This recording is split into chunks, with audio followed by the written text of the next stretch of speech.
ಎಲ್ಲರಿಗೂ ನಮಸ್ಕಾರ. ನಾನಿವತ್ತು ನಿಮ್ ಜೊತೆ ಎರಡು ಅತಿ ಮುಖ್ಯವಾದ ವಿಷಯಗಳು, ನನ್ನನ್ನು ತುಂಬಾ ದಿವಸದಿಂದ ಕಾಡ್ತಾ ಇದ್ದಂತಹ ಎರಡು ವಿಷಯಗಳನ್ನ ನಿಮ್ ಜೊತೆ ಹಂಚ್ಕೋಬೇಕು ಅಂತ ಈ ವಿಡಿಯೋ ಮಾಡ್ತಾ ಇದ್ದೀನಿ. ಈ ವಿಡಿಯೋ ಮಾಡ್ಬೇಕೋ ಬೇಡವೋ, ಇದರಿಂದ ಏನಾದ್ರೂ ಉಪಯೋಗ ಆಗುತ್ತೋ ಇಲ್ವೋ ಅಂತ ಒಂದು ಡೌಟ್ ಇತ್ತು ಮನಸ್ಸಲ್ಲಿ. ಆದ್ರೆ ಇದರ ಕಿರಿಕಿರಿ ಬರ್ತಾ ಬರ್ತಾ ತುಂಬಾ ಜಾಸ್ತಿ ಆಗ್ತಿರೋದ್ರಿಂದ ಇದನ್ನ ಹಂಚ್ಕೊಂಡ್ಲೇಬೇಕು ನಿಮ್ ಜೊತೆ ಅಂತ ಅನ್ಕೊಂಡೆ. ಮೊದಲನೇದೇನಪ್ಪಾ ಅಂತಂದ್ರೆ, ಒಂದು 3-4 ವರ್ಷದ ಹಿಂದೆ ಒಂದು ಇಂಟರ್ವ್ಯೂ ಕೊಟ್ಟಿದ್ದೆ. ಆ ಇಂಟರ್ವ್ಯೂನೇ ಹಳೇದು.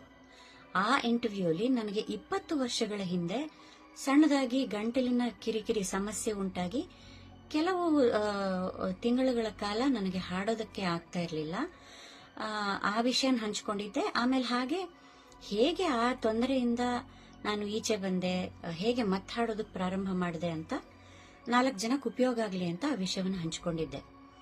ಅವರು ಅದರ ಕ್ಲಿಪ್ ಅನ್ನ ಮಾತ್ರ ಹಾಕಿದ್ದಾರೆ ಪ್ರಮೋಷನ್ಗೆ ಅಂತ. ನೀವು ಪೂರ್ತಿ ಇಂಟರ್ವ್ಯೂನ ನೋಡ್ದೇನೆ ಬರೀ ಆ ಕ್ಲಿಪ್ಪಿಂಗ್ ಮಾತ್ರ ನೋಡ್ಕೊಂಡು ನಾನೀಗ ಈಗ ಹಾಡೋದಕ್ಕಾಗ್ತಿಲ್ಲ, ಹಾಡೋದು ನಿಲ್ಸ್ಬಿಟ್ಟಿದೀನಿ, ನನ್ನ ಗಂಟ್ಲು ಹೊಟ್ಟೋಗಿದೆ ಅಂತೆಲ್ಲ ತುಂಬಾ ಜನ ಹಬ್ಬಿಸ್ತಾ ಇದ್ದಾರೆ. ಇದು ತುಂಬಾ ಮನಸ್ಸಿಗೆ ನೋವು ಕೊಡ್ತಾ ಇದೆ. ಎಲ್ಲಿ ಹೋದ್ರೂ ನೀವೀಗ ಆರೋಗ್ಯವಾಗಿದ್ದೀರಾ, ಹಾಡ್ತಿದ್ದೀರಾ ಅಂತಾರೆ. ನಾನು ಮೊದಲಿಗಿಂತ ಹೆಚ್ಚು ಬ್ಯುಸಿ ಆಗಿದ್ದೀನಿ, ಮೊದಲಿಗಿಂತ ಹೆಚ್ಚು ಹಾಡ್ತಾ ಇದ್ದೀನಿ. ಹಾಗಾಗಿ ಇದೊಂದು